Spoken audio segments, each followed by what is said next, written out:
Shalom. Apa kabar? Baik, luar biasa ya. Semoga di penghujung tahun ini tinggal November, kurang lebih 2 bulan kurang ya. Saya berharap sukacita Bapak Ibu semua tetap penuh di dalam Tuhan. Amin. Tetap semangat, tetap sukacita, tetap dipenuhi ucapan syukur saudara. Ya, pertama-tama terima kasih buat Pastor Budianto Totong ya, Pastor Michael, Pastor Gama juga sahabat saya atas kesempatan saya bisa berbagi berkat kembali di sini lewat pemberitaan firman Tuhan. Langsung ke judul khotbah saja, kalau suka judul khotbah. Ini buat saya penting banget kita orang Kristen diingat lagi tentang hal ini ya. Judulnya hati-hati dengan hati, boleh baca sama-sama yuk 1, 2, 3. Hati-hati dengan hati, ini penting. Ya, karena kualitas kehidupan seseorang sangat ditentukan oleh kualitas hatinya. Hati ini kompas. Kalau hatinya bermasalah, respon dalam kehidupan banyak salahnya. Jadi hati betul-betul harus kita jaga. Hati-hati dengan hati. Nah, pertanyaannya apakah Bapak Ibu Saudara orang-orang yang hati-hati dengan hati? Apakah di sini suami-suami yang hati-hati dengan hati? Apakah di sini para istri-istri yang hati-hati dengan hati? Apa kita pelayan Tuhan yang hati-hati dengan hati? Karena begini, kalau kita nggak hati-hati dengan hati, banyak sekali penyakit hati kita koleksi jadinya. Mulai dari tinggi hati, nggak sadar tapi tinggi hati, tapi nggak sadar. Kita mulai nyombong, kita mulai sombong, ya. Panas hati, iri hati, kita iri sekali. Luka hati, ini hati harus dijaga betul. Ya, nah kita akan masuk ke ayat demi ayat yang Tuhan benar-benar katakan bahwa Dia betul-betul melihat hati kita. Yang pertama, ayat yang sangat familiar nih, 1 Samuel 16 ayat 7. Yang pertama kita baca sama-sama deh ya, 1, 2, 3. Jangan pandang parasnya atau perawakannya yang tinggi, sebab aku telah menolaknya. Bukan yang dilihat manusia, yang dilihat Allah. Manusia melihat apa yang di depan mata, tetapi Tuhan melihat hati. Jangan sampai kita hanya fokus membangun hal-hal yang sebenarnya nggak dinilai Allah. Ya, kita bangun apa yang di luar kita, memang banyak orang begitu. Luarnya menjanjikan, pas cek hatinya menjijikan loh. Ya. Luarnya menor, hatinya minor loh.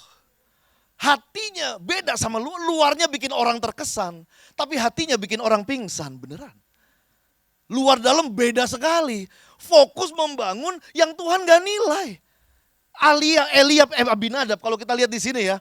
Ini kan konteksnya adalah Tuhan mengutus Nabi Samuel untuk mengurapi Raja Israel yang baru. Ya, diperintahkan spesifik ke tempat Isai ya. Ada orang, anak-anak Isai yang saya akan urapi, lalu diminta keluarin, lalu Isai ya mengeluarkan stok terbaik ya, Eliab, Abinadab, yang lain keluarin di awal semua. Dan sekelas Samuel pun dia pikir ini dari model-modelnya sih model-model raja cocok nih ya. Ketika mau diurapi Tuhan bilang ya, jangan pandang parasnya, jangan terpukau, jangan terkesima. Ada yang begitu sih. Emang luarnya bikin terkesima, pas orang cek hatinya bikin trauma beneran. Ya, hati, lain di luar, lain di dalam. Jangan pandang paras atau perawakan yang keren, tinggi, tapi aku telah menolaknya. Aku tolak dia. Bukan yang dilihat manusia, yang dilihat Allah. Manusia melihat apa yang di depan mata, tetapi Tuhan melihat hati. Artinya begini, bukan tentang aktivitas kita, tetapi sikap hati pas lakukan aktivitas itu yang Tuhan nilai. Bukan pelayanannya, tapi sikap hati pas melayaninya, ini yang Tuhan lihat. Bukan tentang kita ikut doa paginya, tapi sikap hati pas lagi doa paginya yang Tuhan nilai. Bukan tentang ajak mertua, traktir mertua, makan, bayarin orang tua, asuransi, kasih jalan-jalan. Bukan itunya doang, sikap hati pas ngelakuin gimana. Ya. Ada orang aktivitasnya mulia, tapi hatinya nggak ke sana loh. Bersungut-sungut dalam hati sih. Orang nggak tahu, cuman Tuhan ngelihat itu ditolak loh. Ya, jadi jangan sampai yang di luar kita itu malah mengotori yang di dalam kita loh. Dapat yang di luar, kehilangan yang di dalam. Padahal Tuhan lihat apa yang di dalam ini. Jaga betul, hati-hati dengan hati. Ya, jadilah menantu yang hati-hati dengan hati, anak-anak yang hati-hati dengan hati, ya, karyawan bos yang hati-hati dengan hati.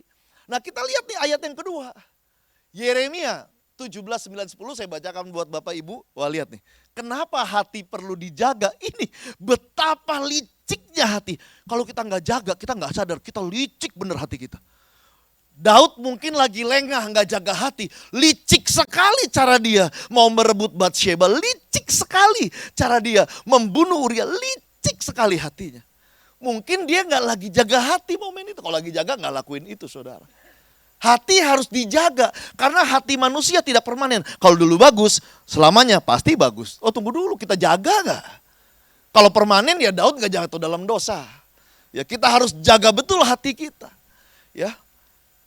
Nah kita lihat di sini, betapa liciknya hati, lebih licik dari segala sesuatu, lebih licik dari segala sesuatu. Hatinya sudah membatu. Wah ini udah gak bisa dibilangin lagi nih. Siapakah yang dapat mengetahuinya? Orang gak tahu, ada begitu kan, mukanya tulus, hatinya cuma fulus, bulus, lu mukanya tulus. Makanya banyak kita ketipu, kita pikir baik nih. Nih partner bisnis yang mantep ini. Itu dalamnya rusak parah loh. Kita nggak tahu. Nah anak Tuhan jangan begitu. Ya, kenapa? Karena teman-teman kita tahu kita Kristen, betul gak? Teman-teman Bapak Ibu tahu Bapak Ibu Kristen. Saking taunya minggu nggak diajak pergi. Kita ajak dia pergi yuk. Jangan, dia minggu full di gereja pelayanan. Jangan diajak, dia tahu kita Kristen. Senin aja kita ajak berdosa lagi. Senin baru kita diajak lagi. Karena banyak orang pas Senin balik lagi mode dunia lagi. Ya, nah penting banget kita jaga hati. Kenapa? Kalau hati nggak dijaga, responnya ini banyak salahnya. Di sini dibilang siapa yang dapat mengetahui hati yang licik ini nih? Siapa? Tapi Tuhan bilang, aku Tuhan, aku menyelidiki, aku menguji itu semua. Tuhan lihat semua saudara, transparan sampai ke hati-hatinya. Manusia lihat di jamnya, lihat di bajunya, lihat di make upnya. Tapi Tuhan melihat sampai ke dalam hatinya loh. Ya, yang ketiga coba. Jadi kenapa hati harus dijaga? Karena Tuhan melihat hati bukan perawakan, bukan yang di luar. Yang kedua karena memang hati itu bisa segitu liciknya harus kita jaga. Biar hati kita ini nggak di mode licik gitu. Karena hati bisa betapa sangat liciknya. Yang ketiga Lukas 6 ayat 45 ini tentang pohon dan buah. Tuhan bilang apa? Dia memilih kita supaya kita pergi dan menghasilkan buah. Dan buah itu tetap. Tuhan pengen kita orang Kristen hidup nggak numpang lewat. Tapi hidup berbuah. Persis perkataan Paulus. Kalau aku pilih hidup berarti hidup bekerja memberi buah. Nah buah yang baik lahir dari hati yang baik. Lahir dari hati yang baik. Kita lihat coba ayatnya di sini. Orang baik selalu menghasilkan perbuatan yang baik. Karena memang seluruh perbuatan baik itu berasal dari isi hatinya yang memang baik. Tetapi orang jahat selalu menghasilkan perbuatan yang jahat karena memang isi hatinya itu jahat. Ya, nah kita akan bahas 3 fondasi penting untuk menjaga hati kita. Nah banyak orang Kristen hatinya gak dijaga. Kenapa? 3 fondasi ini dia lupa urus. 3 fondasi hati. 3 fondasi untuk menjaga hati kita ya. Yang pertama, klasik yang pertama, membangun manusia roh. Bapak Ibu gini, kalau roh kita nggak jaga, daging kita berkuasa loh. Daging itu lu jual gue beli, itu daging itu. Nggak ada pengampunan dalam konteks kedagingan, nggak ada. Kamu baik, aku lebih baik. Kamu jahat, coba-coba aku lebih jahat. Itu ayatnya di mana? Ya, itu daging sekali, pembalasan itu daging itu. Ya, jadi penting sekali kalau roh kita nggak jaga, roh kita tidak perkasa, daging kita sungguh berkuasa. Nah ketika daging berkuasa, kita tahu statement ini, roh itu penurut, daging itu lemah. Orang Kristen yang dikuasai daging, lemah sekali jadi Kristen. Kristen tapi nggak bisa mengampuni, Kristen tapi dikuasai akar pahit. Kristen tapi benar-benar putus asa, banyak kecewanya. Itu kalau daging yang menguasai dia. Makanya untuk kita bisa menjaga hati kita, kita harus kuat secara roh. Membangun manusia roh. Coba di next. Ya, membangun manusia roh. Tubuh, jiwa, dan roh. Ya, tubuh, jiwa, dan roh. Kita nggak lupa masukin asupan tubuh. Kita nggak, kecuali kita memang skip sarapan, bukan lupa, itu rencana. Tapi kita nggak lupa makan untuk tubuh. Cuman kalau untuk roh bisa lupa loh. Orang bisa lupa berdoa, lupa gitu. Lupa bangun main pergi aja, makan makan aja. Ya, lu bisa lupa berdoa, lu bisa lupa baca firman, bisa. Ya, makan bakmi sih nggak lupa sih. Firman bisa lupa loh. Jadi asupan roh ini menjadi penting sekali. Karena asupan roh sama asupan daging itu beda. Sama tubuh itu beda. Ketika manusia, orang Kristen fokusnya hanya bangun tubuh, ya tubuhnya montok. Tapi jiwanya mentok. Nah rohnya rontok. Nah ini peperangannya kan rohani, Kristen tapi depresi. Kristen tapi kecewa, Kristen tapi putus asa, Kristen tapi ketakutan. Udah pasti kalah di pertempuran rohani. Kalah di pertempuran rohani. Bapak Ibu masih bersama saya? Masih, mukanya sedih semua soalnya. Oke ya, ya perhatiin ya. Oke ya, ini lihat deh apa yang Daud katakan. Ini Mazmur 51, itu Mazmur pertobatannya Daud. Kalau Anda baca ngilu rasanya benar. Gimana Tuhan gak sayang banget. Ini setiap kita bisa salah, cuman bertobatnya ini beda kelas ini Daud ini. Ya. Salah satu di ayat 10 dia bilang begini. Jadi dia tahu hati dia salah, dia tahu hati dia rusak, dia tahu hati dia konyol. Ya, dan Daud bilang apa? Jadikan hatiku tahir ya Allah, sembuhkan hatiku. Dia tahu ini kompasnya. Ini kompas ini. Sembuhkan hatiku ya Allah dan perbaharuilah batinku dengan apa? Roh yang teguh. Memang harus dari jalur roh, saudara. Kalau Anda baca lagi ada ayatnya di pasal ini ngomong apa? Jangan ambil rohmu daripadaku, karena di perjanjian lama roh Tuhan hinggap dan pergi. Sekarang roh kudus terus ada dalam kita. Cuman masalahnya satu frekuensi gak roh kita sama roh kudus, kan gitu. Satu frekuensi gak roh kita sama roh kudus. Orang yang dipimpin roh kudus bukannya tidak bisa diserang. Justru karena diserang kita siap perang. Kenapa? Karena kita berjalan sama roh kudus. Satu frekuensi terkoneksi, kenapa? Bangun manusia roh kan. Membangun manusia roh. Lihat bagaimana orang mengentertain daging dia dan mengentertain roh dia. Sangat fokusnya biasanya kalau ke daging emang gak hitung-hitungan. Contoh ya, kita buka sosmed Instagram lah gitu ya. Pas buka lagi scrolling gitu, ih apaan nih? All you can eat, buy one get two. Wah 3 dong. Hah, hari ini terakhir. Waduh, ajak siapa? Aduh baru berdua lagi. Wah dia akan sibuk, pokoknya pengen jangan sampai ke skip itu buat tubuhnya itu. Coba beda kalau buka begini. Seminar buah roh.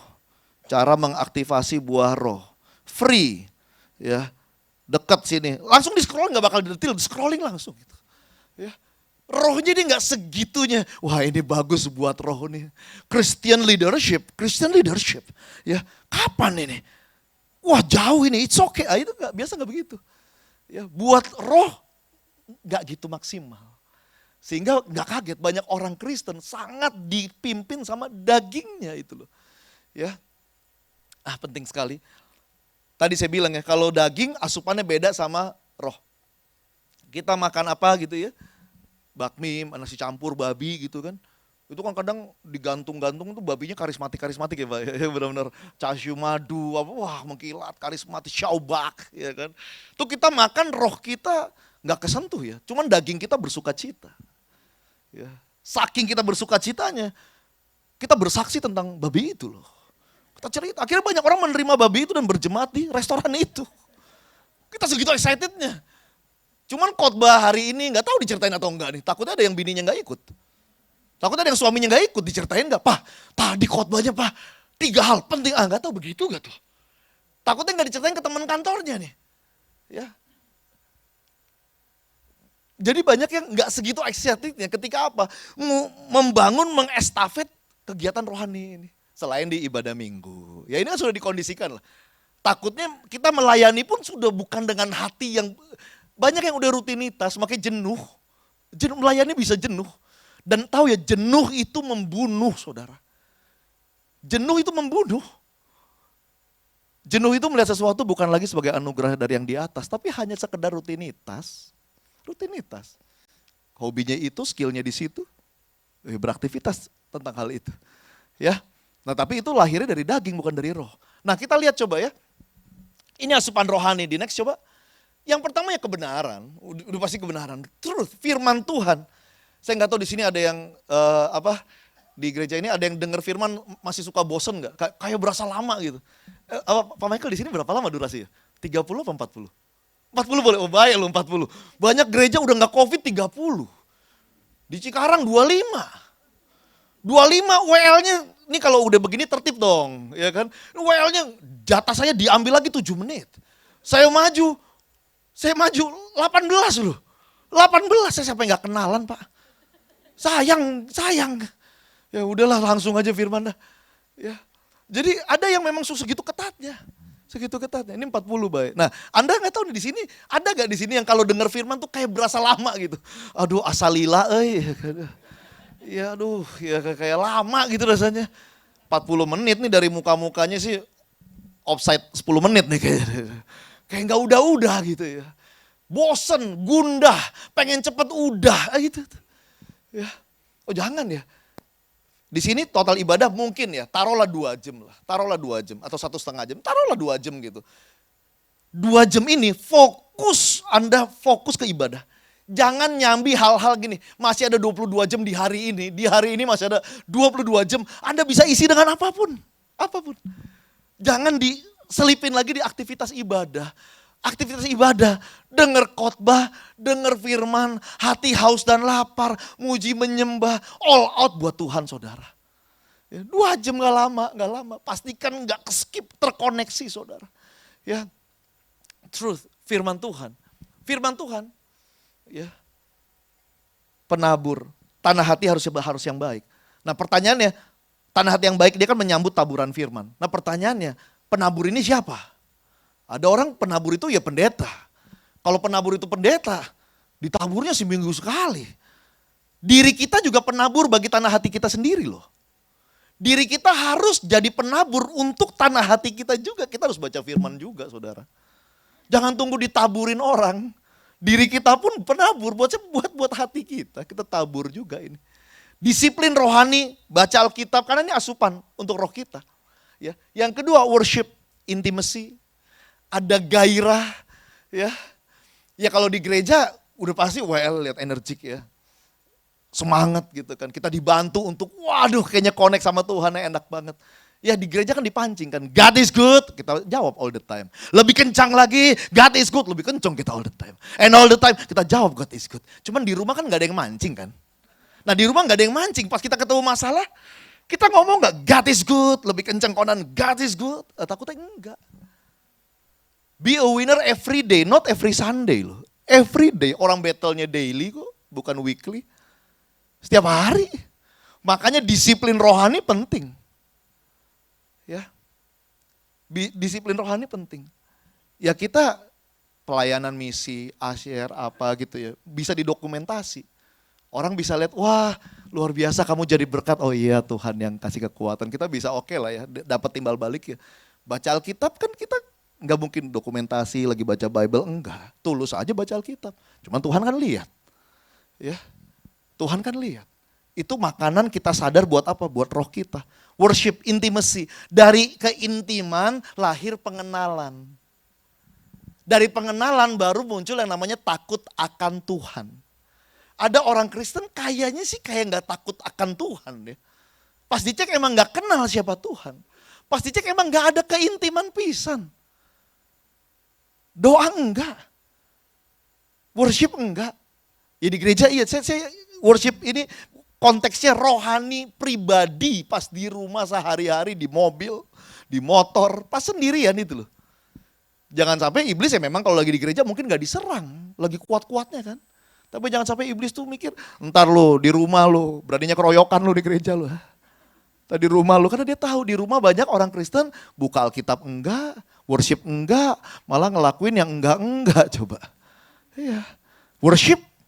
Yang terakhir fellowship, pernah gak Anda ngobrol sama orang gitu ya, teleponan Anda lagi ada masalah, Anda ngobrol, pas ngobrol, wah Anda dikuatin sedemikian rupa. Oh thank you ya, thank you pastor. Tunggu, izin aku doain kamu ya. Aduh boleh Ci.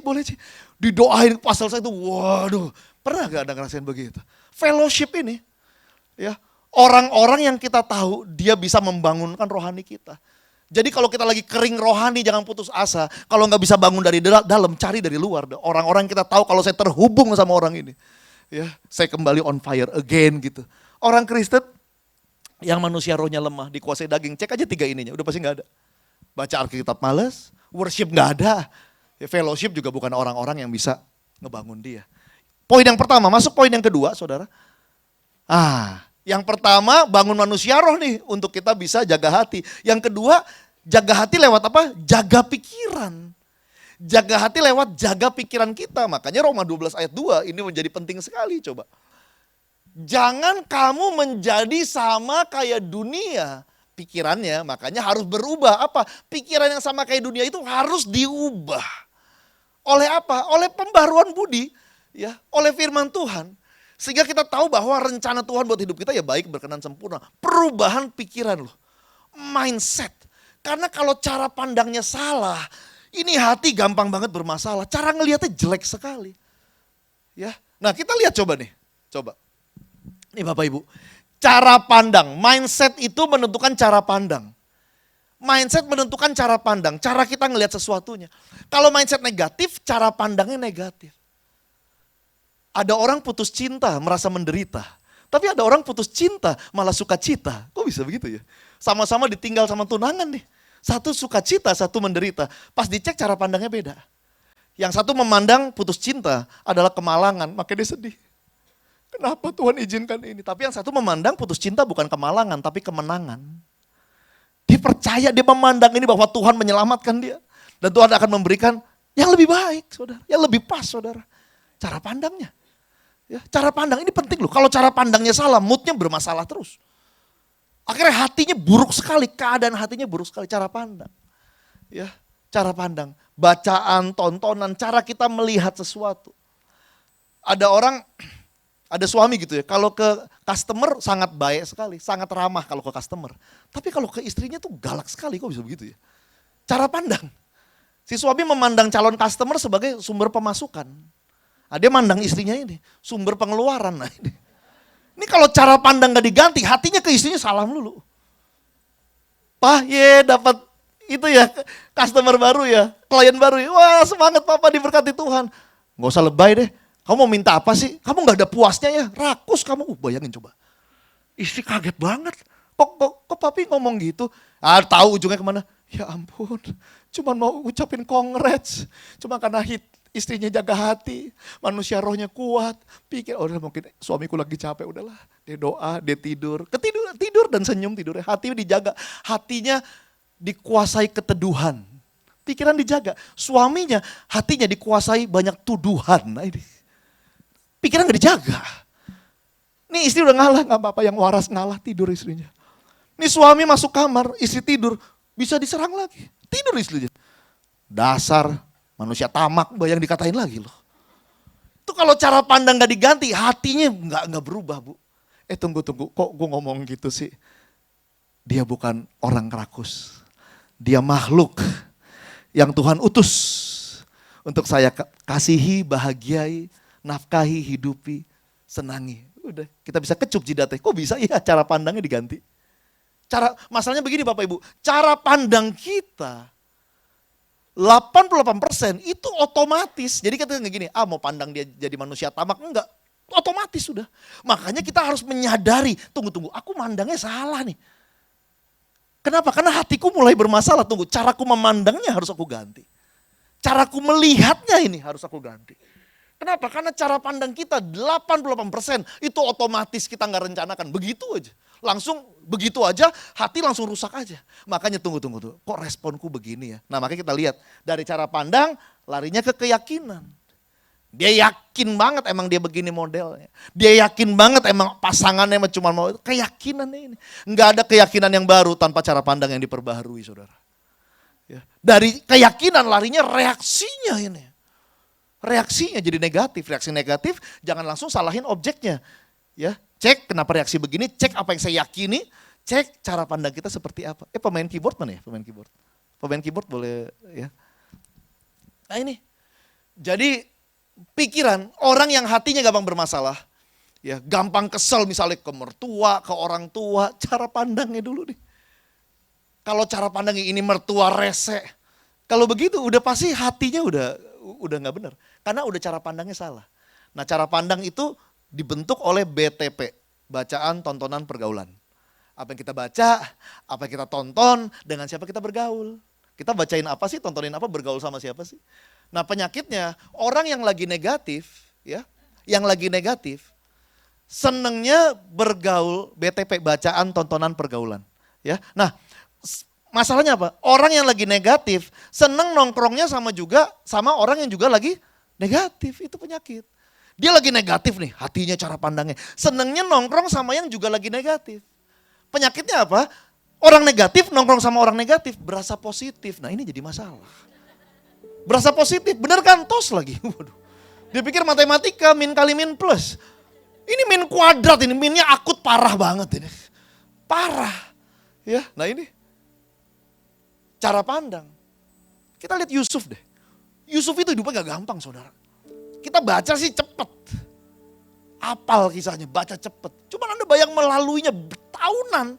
Dan kita gak dapati ada respon yang salah dari Yusuf loh. Berarti hati dia benar, dia jaga berarti. Berarti dari konteks cara mindset. Dia jaga cara pandangnya benar. Oh iya cara pandangnya benar. Kakak-kakaknya pikir cara pandangnya Yusuf salah nih. Cara pandang balas dendam. Dia pikir begitu. Saking mikir begitu pas Yakub mati. Kakak-kakaknya saking takutnya. Dia utus orang untuk ngomong kami jadi budaknya aja dah. Kami jadi pembantunya Yusuf aja. Tapi karena cara pandangnya benar. Dia bilang loh emang aku Tuhan yang jadi hakim? Bukan. Kalian memang mereka-rekakan untuk kejahatan. Tetapi Tuhan merekakan untuk kebaikan. Mungkin dengan maksud ini, lihat dia bisa punya divine ya perspektif loh, cara pandang ilahi loh. Yang gak mungkin didapat begitu saja. Pasti apa? Ada manusia roh yang dia bangun. Keintiman sama Tuhan. Ya. Firman Tuhan. Kalau gak mungkin muncul pemikiran begitu. Hanya anak-anak Tuhan yang intim sama Tuhan, punya manusia roh yang kuat yang bisa berpikir seperti itu saudara. Itu parah saudara. Cemplungin sumur, dijual, fitnah. Waduh harusnya luka batin itu. Tapi dijaga hatinya kenapa? Ini cara pandang. Dia punya keyakinan yang positif. Akhirnya reaksi demi reaksi. Bukan gini. Kalian akan ku tanggung. Bukan hanya kalian tapi anak cucu kalian. Aku tanggung juga. Orang kalau hatinya benar jadi berkatnya benar saudara. All out. All out. Jaga hati. Lihat Yusuf. Ya. Poin terakhir, biar dapat semua nih. Poin pertama masih ingat gak saudara? Takutnya lupa. Poin pertama masih ingat gak? Bangun manusia roh, harus kuat manusia roh. Yang kedua, jaga pikiran. Cara pandang, keyakinan, reaksi. Yang ketiga ini, periksa kondisi hati. Hati gak permanen. Kita bisa gak sadar hati kita mulai salah loh. Saya yakin, ya ini tafsiran saya, Daud mungkin gak ngeh. Hati waktu dia mulai melihat Batsheba, dia nggak mungkin, ya hati dia sudah mulai salah. Dia lagi nggak periksa. Apalagi nih saudara, kita sudah berjasa numpas Goliat, kita sudah berjasa dalam hidup seseorang. Terus kita mulai nggak sadar tuh bahwa di satu titik kita mulai jahatin dia. Tapi yang kita ingat jasa kita, mungkin kita masih sekolahin anaknya, kita masih baik, mungkin. Tapi hatinya bisa beda. Kita bisa lembur kok. Ikut lembur ke kantor, cuman hatinya ngutuk-ngutukin bos kita bisa itu. Ya, cuman yang Tuhan lihat bukan aksi lemburnya, ngutuk-ngutuknya. Ya, yang Tuhan nggak berkenan, nggak suka, saudara. Jadi periksa kondisi hati. Apalagi kita yang sudah berjasa melakukan kebaikan, itu bisa ada meleset loh. Apalagi kita masih melakukan hal baik juga. Apa yang salah masih baik? Siapa bisa lakuin kita lakuin? Nggak ada. Ya, tetapi tanpa sadar, kita mulai mungkin omongan kita menyakiti orang. Ya. Hati kita mulai sombong. Ini makanya periksa betul kondisi hati saudara. Amin saudara. Jaga hati kita sebagai orang tua. Iya kita bersama dengan anak, kita berjuang seperti apa kok. Ya anak kita udah bayarin orang tua kita berjasa misalnya gitu ya. Kita udah bayarin banyak hal. Ya tanpa sadar hati kita mulai kurang ajar. Cek motif hati, niat hati. Karena itu yang Tuhan nilai. Coba di next. Saya segera selesai. Amsal 4 ayat 23. Jaga hatimu dengan segala kewaspadaan. Jaga hati, bukan sekedar jaga, dengan segala kewaspadaan. Harus waspada. Waspada artinya apa? Sering-sering ngecek lah, itu waspada lah. Ya, atas anugerah Tuhan, waktu tahun lalu saya pulang kampung ke Jerman. Saya 9 tahun di Berlin tinggal, jadi saya pulang kampung, liburan ke sana 4 minggu. Salah satunya ada ke Paris. Pas ke Paris, saya belum pernah ke sana, saya tanya teman saya, dia bilang, hati-hati banyak copet, waspada, dia bilang begitu kan. Akhirnya karena waspada ya udah, jadi nggak sembarangan, jaganya tuh bener-bener serius jaga saudara. Foto sebentar, cek gitu kan. Foto sebentar ngecek gitu kan. Foto lagi cek lagi. Katanya kalau kita nggak ngecek ada orang yang ngecek, katanya hati-hati. Jadi kita yang harus cek duluan. Ya ini ya jaga hati. Hati ini aset saudara. Kita segitunya jaga mobil kita, segitunya jaga apartemen kita, segitunya jaga motor kita. Kok hati nggak segitu amat dijagain? Hati aset tuh. Hati yang gembira adalah obat yang manjur saudara. Pertanyaannya, obat yang manjur buat siapa? Buat kita, yes. Kedua buat siapa? Buat orang-orang sekeliling kita saudara. Ada orang ketemu orang yang gembira hidupnya, bersuka cita saudara. Dia bilang gini, gile, kalau ketemu lu gue semangat lagi lu. Orang sembuh saudara ketemu kita. Kalau ketemu lu gue punya pengharapan lagi, sembuh. Karena kenapa? Dia ngelihat kita orang yang punya pengharapan. Orang yang bersuka cita dalam Tuhan. Ya, orang yang benar-benar gembira hatinya. Manjur saudara, banyak orang sembuh saudara. Semangatnya, motivasinya, gairahnya karena ketemu kita. Orang yang kita jaga hati kita. Ya, bahasa Inggrisnya bagus tuh. Di atas semuanya itu, above all else, di atas semuanya itu jaga hati. Kalau kita mendapati ya saudara, hati kita mulai melenceng, hati kita mulai salah. Kalau kita mendapati itu, mulai rusak hati kita, ingat Yeskiel 36, coba di next. Ini Allah bilang apa? Kamu akan kuberikan hati yang baru. Tuhan janjikan, aku akan berikan hati yang baru dan roh yang baru. Pasti larinya ke roh. Ya roh yang baru di dalam batinmu. Dan aku akan menjauhkan dari tubuhmu hati yang keras. Dan kuberikan kepadamu hati yang taat. Hati yang taat, hati yang taat. Hati yang mulai berpaut sama Tuhan. Hati yang cinta firman. Hati yang taat sama firman Tuhan saudara. Ya, jadi ketika kita mendapati hati kita mulai salah. Minta saudara. Tuhan kasih aku hati yang baru Tuhan. Tuhan perbarui hatiku. Dan dibilang barang siapa meminta kepada Tuhan, percayalah engkau sudah menerimanya saudara. Aku minta hati yang baru. Setelah percaya dalam iman kita menerima hati yang baru itu, tugas kita poin 1, poin 2 dilakuin. Bangun manusia roh. Yang kedua apa? Jaga pikiran. Yang ketiga, sering-sering periksa kondisi hati. Jangan kepancing lagi, jangan kepancing lagi. Kan yang berubah kitanya, orangnya emang gak berubah, orangnya sama. Ntar kepancing lagi. Ya, kitanya yang harus lebih bijak. Lebih positif saudara. Saya tutup WL Singer, boleh maju ke depan ya. Saya tutup dengan, coba di next. Ini ya. Anda lihat saudara. Orang Kristen yang hatinya bermasalah. Tahu dari mana Pak Konan orang Kristen hatinya bermasalah? Apa yang keluar dari mulut berasal dari hati. Cek aja apa yang diucapin. Ngobrol lama aja sama dia. Tahu deh kurang lebih. Ya bukan ngobrol basa-basi ya. Wah gimana kabar? Siap, bukan itu ya. Anda ngobrol lebih dalam, Anda berasa suasana hatinya. Apa yang diberitakan, apa yang diceritakan, apa yang diobrol suasana hatinya. Nah kemungkinan besar ya dia gak bangun manusia roh. Makanya hal gitu bisa keluar dari mulutnya. Hatinya bisa isinya begituan. Dia gak jaga pikiran, cara pandang dia gak benerin. Ya, BTP-nya buruk, bacaan, tontonan pergaulan. Sama dia gak sering-sering periksa kondisi hati saudara. Ya, semangat saudara, hati-hati jaga hati. Ingat ini tahun penuaian ya. Si tahun penuaian nih Tuhan ingatkan. Jangan sampai ya gini, kita gak menuai karena hati kita gak sesuai saudara. Karena kita ada salah di hati. Pokoknya fokus. Kenapa penting kita hati-hati dengan hati? Karena kita banyak menjumpai orang-orang yang gak hati-hati dengan hati saudara. Karena kita banyak menjumpai orang yang tidak hati-hati dengan hati. Lebih lagi kita harus hati-hati dengan hati. Karena banyak orang gak hati-hati dengan hati. Dan kita bisa sering dijahati saudara. Nah tugas kita tetap jaga hati. Jaga hati. Jaga hati. Jangan gak jaga hati, dibentak, retak. Jangan begitu. Ya, jaga hati ya, jaga hati. Ya. Nah saudara, saya mau satu lagu, udah dikasih ya. Ya, saudara belajar sesuatu hari ini saudara. Ya, hati-hati dengan hati. Ayat penutup tuh selesai itu. Yohanes 16 ayat 33 tuh. Saya undang kita bangkit berdiri saudara. Ya, nah ini. Kita baca sama-sama deh. Ini yang Yesus katakan. Yesus kasih tahu ya tentang hal ini. Yuk baca 1, 2, 3. Semuanya itu kukatakan kepadamu supaya kamu beroleh damai sejahtera di dalam aku. Dalam dunia kamu menderita penganiayaan. Tetapi kuatkanlah hatimu. Aku telah mengalahkan dunia. Tuhan bilang di dalam dunia selama kamu hidup, kamu akan mengalami hal yang gak enak, gak nyaman. Kamu akan merasa mungkin teraniaya.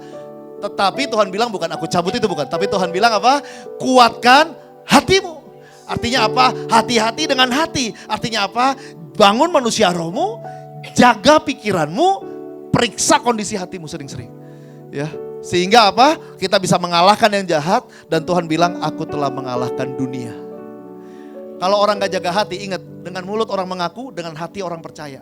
Kalau orang gak jaga hati, hatinya mulai gak percaya bahwa Tuhan telah mengalahkan dunia. Akhirnya dia ikut kalah bersama dengan dunia. Dia jadi rombongan dunia, bukan rombongan Tuhan yang mengalahkan dunia.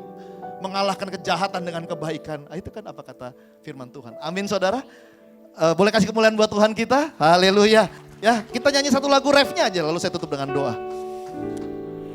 Kau bukan Tuhan yang Haleluya. Yes. Kau bukan Tuhan yang memandang harta. Hati hamba yang selalu kau cari.